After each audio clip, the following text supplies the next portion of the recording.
আসসালামু আলাইকুম, তোমাদের সকলকে আর কে ম্যাথ হেভেনের পক্ষ থেকে স্বাগতম। প্রিয় স্টুডেন্ট, আজকে আমাদের আলোচনার বিষয় analytic and vector geometry chapter 11, যেখানে আমরা সমতলে শূন্য ভেক্টর নিয়ে কাজ করতেছি। সো আজকে হচ্ছে আমাদের লেকচার 2, যেখানে আমরা প্রথমে কাজ করব যে প্রমাণ করো যে রম্বসের কর্ণদ্বয় পরস্পরকে সমদ্বিখণ্ডিত করে কিনা। এরপর আরো একটা কাজ করব। সো এট ফার্স্ট আমরা একটা রম্বস এঁকে নেই। হ্যাঁ, সো রম্বস হচ্ছে বর্গের মতোই। আচ্ছা, এটা বাঁকা হবে। সো প্রমাণ করো যে রম্বসের কর্ণদ্বয় পরস্পরকে সমদ্বিখণ্ডিত করে। সো আমরা ধরে নিলাম এটা হচ্ছে ও বিন্দু, এটা হচ্ছে এ বিন্দু, এটা হচ্ছে বি বিন্দু এবং এটা হচ্ছে কি বিন্দু বলতো, সি বিন্দু। এখন এখানে আমরা হচ্ছে দুটো কর্ণ এঁকে নিলাম। দুটো কর্ণ এঁকে নেই, একটা হচ্ছে এই কর্ণ আর একটা হচ্ছে এই কর্ণ, বুঝছো? আচ্ছা, আর যেখানে সমদ্বিখণ্ডিত হলো এই কোণটা এবং এই কোণটা কোথায় মিলিত হলো বলতো, কোথায় খণ্ডন করলো? তাদেরকে দুই জায়গায় কোথায় খণ্ডন করেছে? এই জায়গাটায় না? আচ্ছা, এই জায়গাটা, এই বিন্দুতে। সো এই বিন্দুটাকে আমরা ধরলাম, কি ধরা যেতে পারে বলতো, এম ধরলাম। সো এই হচ্ছে বিষয়। এখন দেখো, সো এটা হচ্ছে আমাদের কি এক ধরনের রম্বস।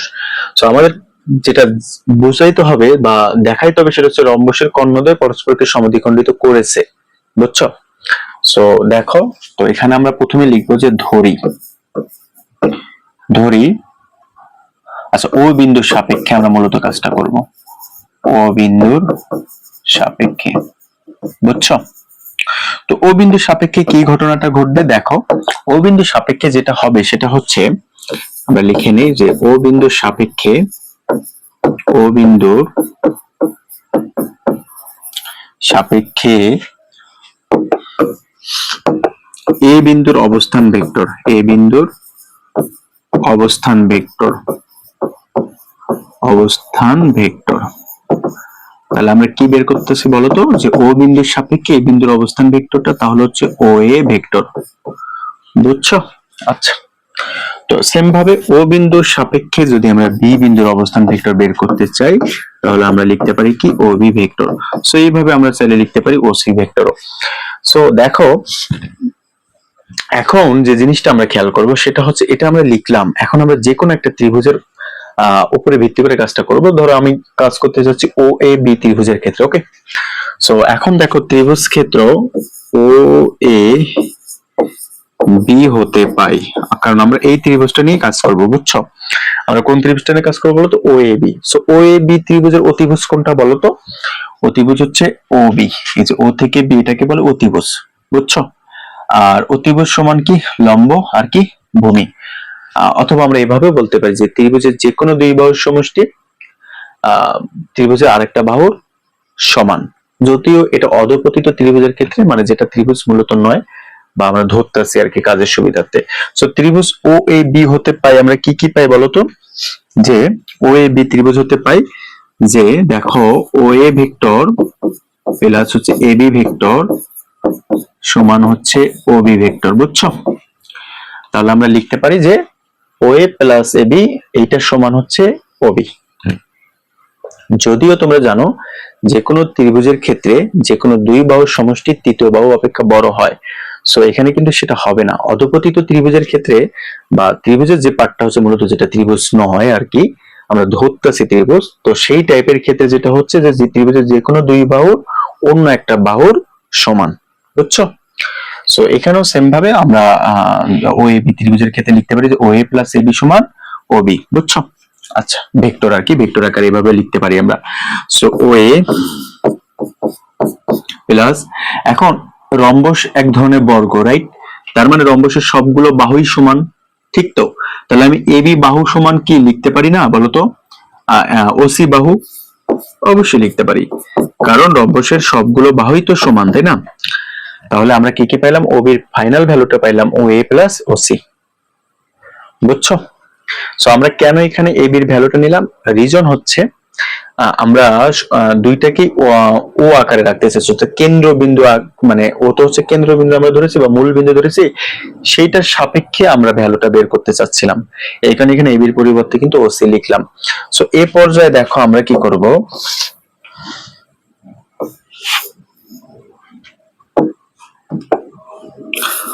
ও বি কর্ণের মধ্যবিন্দুর স্থানাঙ্ক। সো মধ্যবিন্দু স্থানাঙ্ক কিভাবে বের করে তোমরা জানো যে বিন্দু দুটার যোগফল ভাগ হচ্ছে কত 2, বুঝছো? সো ও এবং বি এর যোগফল এটাকে ভাগ করতে হবে কত দিয়ে বলো তো? 2 দ্বারা ভাগ করতে হবে, ঠিক কিনা বলো? আচ্ছা, এটাকে আমরা কত দ্বারা ভাগ করব বলো তো? 2 দ্বারা ভাগ করব। আচ্ছা, এখন তুমি খেয়াল করো ও বিন্দুর মান কত? এটা তো মূল বিন্দু, তাই না? মূল বিন্দুর আমরা মান বসাবো। মূল বিন্দুর মান কত বলো তো? 0। আর বি বলতে আমরা বুঝবো যে এখানে ওবি, ওকে? অর্থাৎ মূল বিন্দুর সাপেক্ষে তার অবস্থান ভেক্টরটা হচ্ছে এটা, অর্থাৎ ও বিন্দুর সাপেক্ষে বি বিন্দুর অবস্থান ভেক্টর কি? ওবি, বুঝছো? তার মানে বি বিন্দুর অবস্থান ভেক্টরের মান লিখলাম কি? ওবি। আর ও বিন্দুর অবস্থান ভেক্টরের মান কি? 0, কারণ এটা তো মূল বিন্দু। এই লাইনটা বুঝতে হবে, বুঝছো? এখানে এটা তো ভেক্টর। আচ্ছা, খেয়াল করো ও বিন্দুর ও এটা মূল বিন্দু, মূল বিন্দুর ভ্যালু কত হয়? 0 হয়, তো ভ্যালু লিখলাম 0। বি বিন্দুর অবস্থান ভেক্টরটা কি বা ভ্যালুটা কি? বি বিন্দুর ভ্যালুটা হচ্ছে ওবি, বুঝছো? তো ভাগ হচ্ছে 2।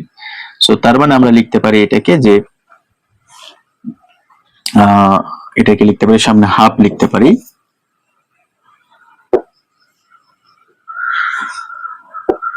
হাফ লিখলাম। আর তাহলে থাকে কি বলতো? শূন্য সাথে ওবি যোগ করলে তো ওবি হয়। সো এখন ওবির ভ্যালুটা লিখবো আর কি, হাফ ওবি। এরকম হয় কিনা দেখো তো? সেটাই না হলে তোমাদের কাছে কেমন যেন দেখাবে, শূন্য যোগ করার কোনো ভ্যালু নাই, মানে নেই। তার মানে হাফ থাকে আর ওবি, বুঝছো? সো ওবির ভ্যালু কি? ওবির ভ্যালুটা আমরা একটু লিখে ফেলি। সো তাহলে আমাদের ভ্যালু থাকতে হচ্ছে হাফ, আর ওবি মানে হচ্ছে ও এ প্লাস ওসি, ও এ প্লাস হচ্ছে ওসি, বুঝছো? আই হোপ যে এইটুকু তোমাদের ক্লিয়ার। এখন আমরা কি করব বলতো? এখন আমরা এসি, এই যে এ থেকে সি, দেখো এই কর্ণটার ক্ষেত্রে ভ্যালু বের করবো। যদি দুইটা কর্ণের ভ্যালু একই হয় তাহলে তো ভালোই বুঝতে পেরেছো যে কর্ণের মান একই, তার মানে নির্দিষ্ট একটা জায়গায় গিয়ে তারা ছেদ করবে। তাহলে আমরা এখন এসি কর্ণের, তাহলে আমরা এখন কি করব? এসি কর্ণটার ক্ষেত্রে মান বের করব, তাই না? যে এসি কর্ণের মধ্যবিন্দুর স্থানাঙ্ক বের করব। সো কর্ণটা কি বলতো? কর্ণটা হচ্ছে এ আর সি, ঠিক কিনা বলতো? কর্ণটা হচ্ছে এ আর সি। সো আমরা যেটা করব, মধ্যবিন্দু কিভাবে বের করে? প্রথম বিন্দু প্লাস শেষ বিন্দু ভাগ কত বলতো? 2। ওকে, সো এ কে আমরা কি দ্বারা বোঝাচ্ছি? এ কে আমরা বোঝাচ্ছি ও এ, কারণ ও কেন্দ্রের সাপেক্ষে। সি কেও তো আমরা ওর সাপেক্ষে বোঝাবো, তাই তো? ভাগ হচ্ছে কত বলতো? 2। সো দেখো এটাকে যদি আমরা সুন্দর করে সাজিয়ে লিখে হাফ সামনে রেখে দিলাম, আর ও এ প্লাস হচ্ছে ও সি। সেম দেখো, অর্থাৎ ওবির যে স্থানাঙ্কটা যে বের হলো এবং এসির যে স্থানাঙ্কটা যেটা বের হলো, দেখো এই দুইটা কিন্তু একেবারেই সেম, হুবহু সেম। তো যেহেতু এবি ওবি এবং এসির স্থানাঙ্ক সেম, তার মানে তারা নির্দিষ্ট একটা জায়গায় কি করবে? ছেদ করবে। অতএব তাদের ছেদবিন্দু নির্দিষ্ট একটা জায়গায় বা মাঝখানে আর কি। সো এই হচ্ছে বিষয়, এটা তোমরা করতে পারো। এখানে তোমরা চাইলে আরেকটা লাইন বাড়াইতে পারো যে ও বিন্দুর সাপেক্ষে সি বিন্দুর অবস্থান ভেক্টর হচ্ছে ওসি, বুঝছো? সো এটা তোমরা নোট করে নিবা, নোট করে নিয়ে প্র্যাকটিস করবা। দেন আই হোপ যে তোমাদের এখানে প্রবলেম থাকার কথা না। সো পরেরটাই চলো দেখি, পরেরটাই আমাদের কি কাজ? পরেরটাই বলা হচ্ছে দেখাও যে ত্রিভুজের যে কোনো দুই বাহুর মধ্যবিন্দু সংযোজক সরলরেখা উহার তৃতীয় বাহুর সমান্তরাল এবং অর্ধেক। সো কোশ্চেনটা খুব ইজি, তোমরা দেখো। ফার্স্ট আমাদের যে কাজটা করতে হবে সেটা হচ্ছে একটা ত্রিভুজ অঙ্কন করে নিতে হবে। সো এট ফার্স্ট আমরা একটা ত্রিভুজ অঙ্কন করলাম এবং ত্রিভুজটার নাম দিলাম এ, নাম দিলাম বি এবং নাম দিলাম সি। ওকে, সো বলা হচ্ছে যে দেখাও যে ত্রিভুজের যে কোনো দুই বাহুর মধ্যবিন্দু, যে কোনো দুই বাহু। সো এই বাহুটার মধ্যবিন্দু ধরলাম এখানে, এই বাহুটার মধ্যবিন্দু ধরলাম এখানে। তো এর যে সংযোজক সরলরেখা মানে একটা টান আর কি সোজা, এই সংযোজক সরলরেখাটা এই যে আরেকটা যে বাহু, বুঝছো? এই যে তৃতীয় যে বাহু, এই বাহুটার অর্ধেক হবে। আর অর্ধেক প্রমাণ করতে পারলে এটাও প্রমাণ হয়ে যাবে যে এটা সমান্তরালই আছে, বুঝছো? ওকে, সো অর্ধেক প্রমাণ না করতে পারলে এটাও প্রমাণ হবে যে এটা সমান্তরালে নেই, কারণ সমান্তরালে থাকলেই কেবল সেটার আকারের মধ্যে একটা পার্থক্য হতে পারে। সো আচ্ছা, দেখাও যে ত্রিভুজের যে কোনো দুই বাহুর মধ্যবিন্দু সংযোজক সরলরেখা। সো এট ফার্স্ট আমরা কি করতে পারি? এটার একটা নাম দিতে পারি, যে ধরো এটার নাম দিলাম ডি, এটার নাম দিলাম ই, মধ্যবিন্দু। সো আমরা ত্রিভুজ এ ডি নিয়ে কাজ করি। হ্যাঁ, ত্রিভুজ এ ডি ই হইতে। সো আমরা প্রথমে এটাকে নিয়ে কাজ করি। হ্যাঁ, সো দেখো এই ত্রিভুজটা নিয়ে যখন আমরা কাজ করব তখন তোমরা জানো যে স্বাভাবিকভাবে যে ত্রিভুজের যে কোনো দুইটা বাহুর যোগফল এর তৃতীয় বাহুর থেকে বড় হয়, এটা ক্লাস 6 থেকে আমরা জানি, রাইট? কিন্তু যদি অসামঞ্জস্য ত্রিভুজ হয়, যেটা আমাদের জ্যামিতিক্যালি বা ম্যাথমেটিক্যালি ধরে নিতে হয়, সেইটার ক্ষেত্রে ত্রিভুজের যে কোনো দুই বাহুর সমষ্টি তৃতীয় বাহুর সমান হতে পারে, বুঝছো? তো আমরা কিন্তু এখন সেই জিনিসটা লিখবো যে ডিএ প্লাস হচ্ছে এই, আমরা কি লিখবো বলো তো? ডিএ প্লাস হচ্ছে এ ই সমান কি বলো তো? সমান হচ্ছে ডিই, বুঝছো? এখন ডিএ সমান আমরা কি লিখতে পারি? ডিএ অর্ধেক কার অর্ধেক? এ থেকে বির অর্ধেক না? সো আমরা এটা লিখতে পারি ডিএ হচ্ছে অর্ধেক কার অর্ধেক? এ থেকে বি এর অর্ধেক। সেম ভাবে এই অর্ধেক কার অর্ধেক? এ সির অর্ধেক, বুঝছো? আর ডি তো থাকবে। আচ্ছা, সো এখন আমরা এখান থেকে হাফ কমন নিতে পারি, তাহলে থাকে এ বি প্লাস এখানে থাকে কি বলতো? এসি সমান হচ্ছে ডি। এখন দেখো খুব ইজি, এটাও সিম্পল কথা যে ডি কি হবে? বিসির অর্ধেক হবে। কিভাবে? খেয়াল করো যে এবি প্লাস হচ্ছে এসি, বুঝছো? সো এবি প্লাস এসি সমান আমরা কি লিখতে পারি? দেখো তো, এবি এই এ এখান থেকে এখানে, অর্থাৎ AB plus BC, sorry AB plus AC, এটা সমান আমরা কি লিখতে পারি?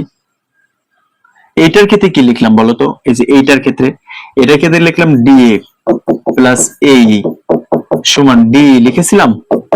সেইখানেও সেম ভাবে বড়টার ক্ষেত্রে, এখন পুরা ত্রিভুজটার ক্ষেত্রে দেখো তো কি লিখতে পারি? বিএ লিখতে পারি কিনা? প্লাস হচ্ছে এসি সমান কি বিসি লিখতে পারি, বুঝছো? সো দেখো এখানে B R A B same কথা, প্রথমটুকু আছে এসি আছে, তাহলে এইটুকু সমান আমরা কি লিখতে পারি? বিসি লিখতে পারি কিনা বলো তো? তো সেটাই কিন্তু আমরা এখন এখানে লিখবো। সো এখানে হাফের জায়গায় হাফ থাকুক, এইটুকু সমান আমরা লিখতে পারি বিসি, ওকে? সমান হচ্ছে ডি। এই জিনিসটা আমাদের প্রমাণ করতে বলেছিল, ওকে? তো যেহেতু কি হচ্ছে, যেহেতু দেখো আমাদের প্রমাণ করতে বলেছিল অর্ধেক হয়েছে কিনা, সো তোমরা প্রশ্নটা দেখো যে আমাদের অর্ধেক হয়েছে, যেহেতু অর্ধেক হয়েছে এবং এই বাহুটা অপর তৃতীয় বাহুর সাথে সবসময় সমান্তরালে থাকবে, তো আমরা লিখে দেব এখন জাস্ট দেখো, অতএব ডি বাহু বিসি বাহুর অর্ধেক এবং বিসি তৃতীয় বাহু, এবং বিসি বলতো কি তৃতীয় বাহু হওয়ায়, বিআরসি তৃতীয় বাহু হয়, ডি সবসময়ই সমান্তরাল হবে। সবসময় কথাটা লেখার দরকার নেই, জাস্ট সমান্তরাল হবে, এটাই হচ্ছে প্রমাণিত।